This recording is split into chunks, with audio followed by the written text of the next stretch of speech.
मुख्यमंत्री योगी आदित्यनाथ ने गोरखपुर मंदिर में जनता दरबार लगाया। इस दौरान उन्होंने फरियादियों की समस्याएं सुनी और निस्तारण के निर्देश दिए। वहीं जनता दरबार में आए फरियादियों के बच्चों को भी सीएम योगी ने दुलारा। 6800 शिक्षक अभ्यर्थियों ने नियुक्ति की मांग को लेकर लखनऊ के परिवर्तन चौक पर प्रदर्शन किया। इस दौरान भारी संख्या में शिक्षक अभ्यर्थी मौजूद रहे। वहीं पुलिस ने अभ्यर्थियों को जबरन पकड़कर इको गार्डन छोड़ा। इसके अलावा विधानसभा के सामने प्रदर्शन करने जा रहे अभ्यर्थियों को पुलिस ने रोका। इस दौरान पुलिस और अभ्यर्थियों के बीच तीखी नोकझोंक हुई।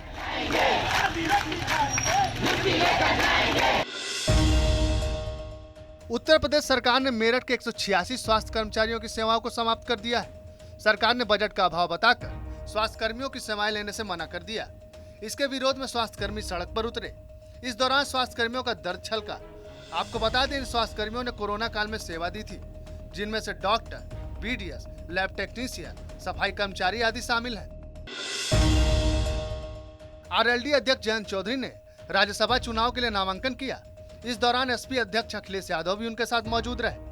आपको बता दें, जयंत चौधरी एसपी आरएलडी से राज्यसभा के संयुक्त प्रत्याशी हैं। नामांकन के बाद जयंत चौधरी ने कहा, सम्मान देने के लिए अखिलेश यादव का धन्यवाद।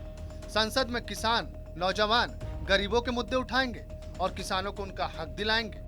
जो समर्थन अखिलेश जी ने, समाजवादी पार्टी ने और गठबंधन के सभी सहयोगी दलों ने दिया है, वह हमेशा याद रहेगा। मैं धन्यवाद देना चाहता हूँ। जो उम्मीदें हैं उत्तर प्रदेश की जनता की, क्योंकि उत्तर प्रदेश के प्रतिनिधि के तौर पे मैं राज्यसभा के विनती करना चाहता हूँ। जो यहाँ के मुद्दे हैं, जो यहाँ के किसानों के मुद्दे हैं, जो नौजवानों के मुद्दे हैं, जो हमारे साझे मुद्दे हैं, पुरजोर तरीके से उनको उठाने का प्रयास। कर्नाटक की राजधानी बेंगलुरु में किसान नेता राकेश टिकैत पर स्याही फेंकी गई। अपने ऊपर फेंकी गई स्याही का जिम्मेदार उन्होंने लोकल पुलिस को ठहराया। उन्होंने कहा कि इस मामले में सरकार की मिलीभगत है। इसके अलावा किसानों की इस बैठक में जमकर कुर्सियां तोड़ी गईं। बताइए, कर्नाटक के लोग बताइए, हमें जानते हैं। आप क्यों आए थे, क्या हुआ था? अपने लोग में बैठे कौन लोग अभी बताइए। तो जिम्मेदारी यहाँ की लोकल पुलिस की है। ये लोकल पुलिस की जिम्मेदारी है कि यहाँ पे कोई सिक्योरिटी प्रबंध नहीं है। ये लोकल पुलिस की जिम्मेदारी है और ये पूर्ण रूप से सरकार की मिलीभगत से ये काम है। ज्ञानवापी मामले में अगली सुनवाई 4 जुलाई को होगी। आज की सुनवाई में मुस्लिम पक्ष की बहस पूरी नहीं हो पाई है। ऐसे में अब 4 जुलाई को इस मामले की सुनवाई होगी। आज सुनवाई के दौरान वाराणसी कोर्ट के बाहर सुरक्षा व्यवस्था कड़ी कर दी गई थी। जिला जज ने वादी पक्ष को वीडियोग्राफी और फोटोग्राफी दोनों मुहैया कराई। मथुरा कृष्ण जन्मभूमि विवाद के मामले में आज मथुरा के सीनियर डिवीजन की अदालत में सुनवाई हुई। आज 2 प्रार्थना पत्रों पर अदालत में सुनवाई हुई, जिसमें ग्रीष्मकाल में अवकाश होने के कारण परिसर में किसी के आने जाने पर रोक लगाने की मांग की गई। इसके अलावा डीएम और एसएसपी से परिसर में जाने की गुहार लगाई गई। आज की सुनवाई पूरी होने के बाद श्री कृष्ण जन्मभूमि और शाही ईदगाह विवाद की अगली सुनवाई 1 जुलाई को होगी। जैसा जन्मभूमि का प्रकरण जो चल रहा है, श्री कृष्ण जन्मभूमि का, और इसमें विशेष रूप से आज जो प्रार्थना पत्र दिए गए थे, तो उसमें यह कहना था कि ग्रीष्म का अवकाश हो रहा है और ग्रीष्म अवकाश के दौरान प्रतिवादीगण वहाँ से जो प्रतीक हैं उनको हटा सकते हैं। तो सुरक्षा की समुचित व्यवस्था हो, वहाँ पर परिसर को सील कर दिया जाए या प्रतिवादीगणों को बैन कर दिया जाए। बार एप्लीकेशन हम लोगों ने दी है और आज उसी को लेकर के एप्लीकेशन दी थी और इसमें विशेष रूप से यही कहा गया था कि भाई एडीजे महोदय के द्वारा इसे प्रतिदिन सुनने का आदेश किया गया था। तो आज ये एप्लीकेशन दी थी कि भाई प्रतिदिन सुनने का आदेश है तो इसकी सुनवाई शुरू कर दी जाए। तो इसी को लेकर के, क्योंकि उस श्री कृष्ण जन्मभूमि परिषद को प्रोटेक्ट करना बहुत आवश्यक है, वहाँ की चीज़ों को व्यवस्थित करना बहुत आवश्यक है, तो इसीलिए ये एप्लीकेशन दी गई थी। और आज इसी एप्लीकेशन को सुनने के बाद एक अन्य एप्लीकेशन और दी गई।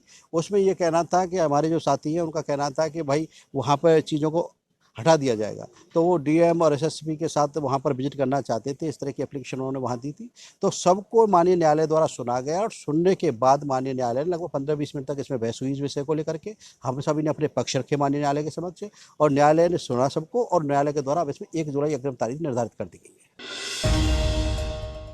जौनपुर में पुलिस ने अवैध शस्त्र फैक्ट्री का खुलासा किया। खुलासे में पुलिस ने 4 देसी तमंचे, 11 अर्धनिर्मित तमंचे, कारतूस, पिस्टल व शस्त्र बनाने के कई उपकरण बरामद किए। इसमें 2 अभियुक्तों को गिरफ्तार भी किया गया।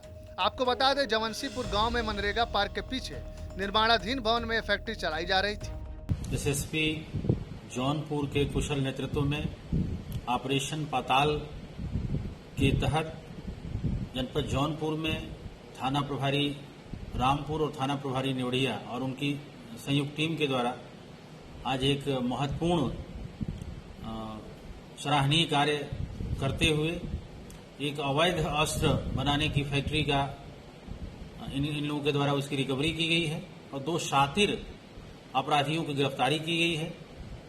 इसी क्रम में इन शातिर अपराधियों की गिरफ्तारी के दौरान इनकी निशानदेही पर इनके कब्जे से कुल मिलाकर 4 निर्मित अवैध तमंचे और 11 अर्धनिर्मित अवैध तमंचे और 3 जिंदा कारतूस और भारी मात्रा में अवैध अस्त्र बनाने के उपकरण बरामद हुए हैं। गिरफ्तार अभियुक्तों का एक लंबा आपराधिक इतिहास भी है। अभियुक्त विशाल सिंह के विरुद्ध विभिन्न वर्षों में कई मुकदमे कायम हैं। इसी प्रकार गोविंद दुबे, ये एक शातिर अपराधी है, ये थाने का हिस्ट्री शीटर भी है, इसके विरुद्ध भी कई अभियोग पंजीकृत हैं। अभियुक्तों की गिरफ्तारी करके और नियमानुसार अभियोग पंजीकृत करके इनको जेल भेजकर विधिक कार्यवाही की जा रही है। उत्तराखंड के मुख्यमंत्री पुष्कर सिंह धामी ने चंपावत के बनबसा में बाइक चलाकर जनसंपर्क किया। आपको बता दें, चंपावत सीट पर 31 मई को उपचुनाव होना है, जिसमें प्रचार प्रसार का शोर 29 मई को थम गया था। ऐसे में आज सीएम धामी ने खुद बाइक चलाकर लोगों से जनसंपर्क किया।